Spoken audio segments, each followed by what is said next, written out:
Habertürk'ten herkese merhabalar. Ben İrem Kuşoğlu Görgü. Ülkelerin enerji dönüşümleri, Rusya ve Ukrayna Savaşı sonrası değişen enerji yönelik politikaları hakkında başladığımız Yenilenebilir Enerji serimiz Yenilenebilir Avrupa'nın yeni bölümünde İsveç Başkonsolosluğundayız. Yanında ise İsveç Başkonsolosu Johanna Strömquist var. Thank you so much for welcoming us here. Thank you for being here. So Sweden is widely recognized for its commitment to renewable energy with ambitious goals to become carbon neutral. Could you tell us Sweden's current initiatives in green transformation and renewable energy? Yes, I would be happy to. Indeed, Sweden's goal to be the first fossil-free welfare country in the world is very ambitious, but we also have an ambitious plan to support this. Sweden already has the highest share within the EU of renewable energy as a matter of fact, thanks to large-scale hydro, biopower and onshore wind, together with nuclear power, we already have 98% fossil-free power supply. So this is a good starting point, obviously.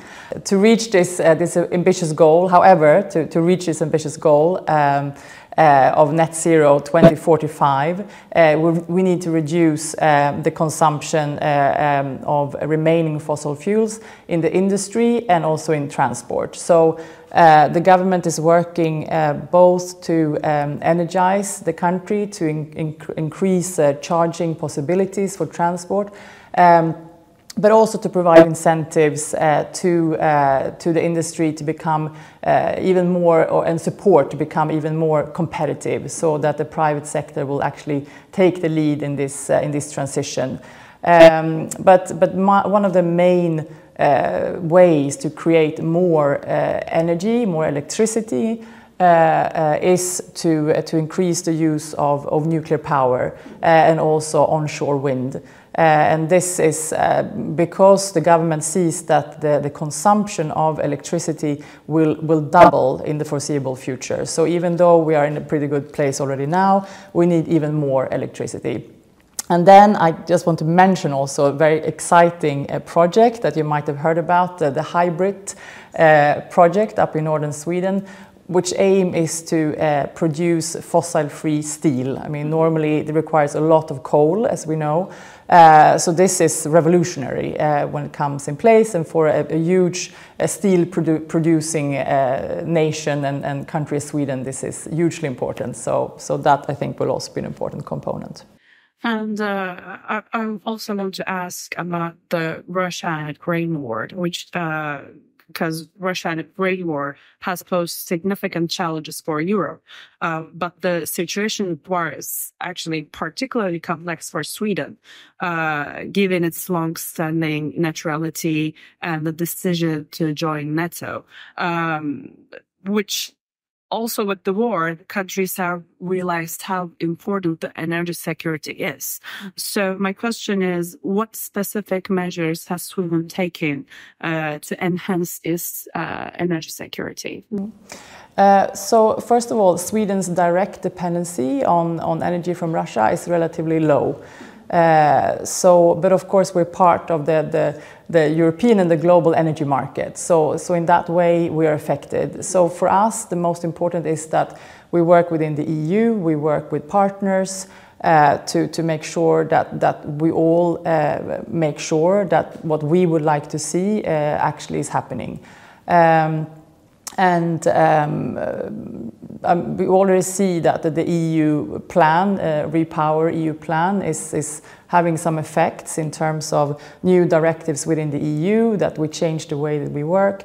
But of course we also have the sanctions packages against Russia, and that Sweden is obviously following. So that has had some effects, but like I said, we already had a very low dependency on Russian energy from the beginning.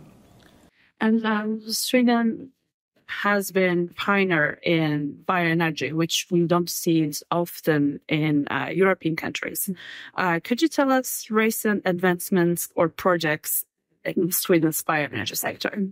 So actually, Sweden is really very advanced when it comes to bioenergy. It's a mature sector in Sweden.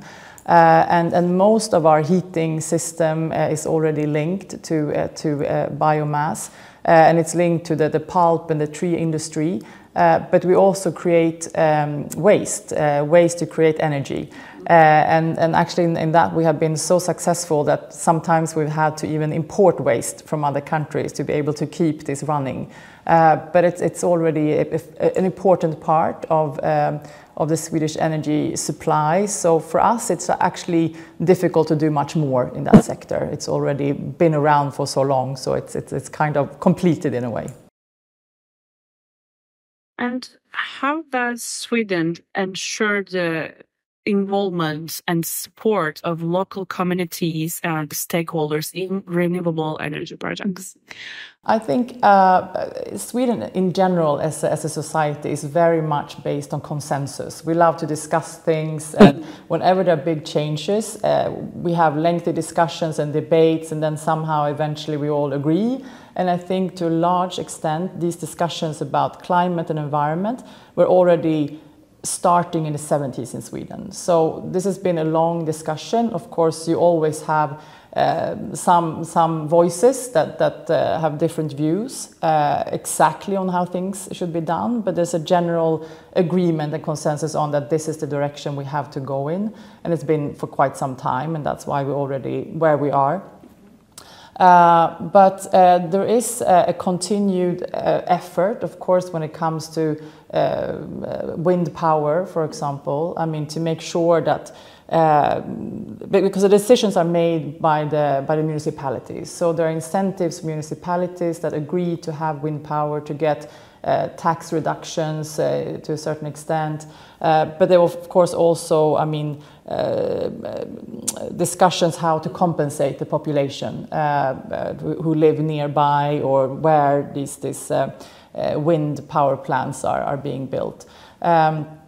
So I think that's one way of doing it, and for the private sector, interestingly enough, they have realized that it's a competitive advantage for them to be in the lead when it comes to renewable energy. So there, like I said before, I mean, the government is working to provide a competitive environment for the companies, but they are happily taking the lead themselves. So I think obviously also part of society. So you know, this is, yeah, I think all parts of society are in different ways. The government is engaging with them to make sure everyone is on board. How about the other countries and international organizations? How does Sweden collaborate with other countries and organizations about the renewable energy? Yes, absolutely, because this is a global challenge, so it needs a global answer, and we cannot do it on our own. So for us always, of course, the EU is the first platform. That's where we try to work together as much as possible.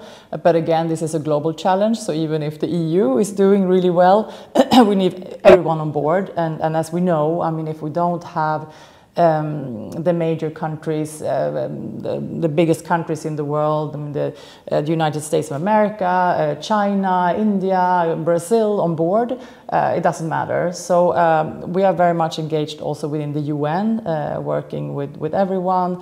Recently at COP28 in Dubai, we were very active, engaging in several different projects. We have lead for one of the areas together with India, for example. So yes, we work actively and also providing support to different climate funds for those countries who simply cannot afford this transition, because it's vital to all of us. So we have to work together.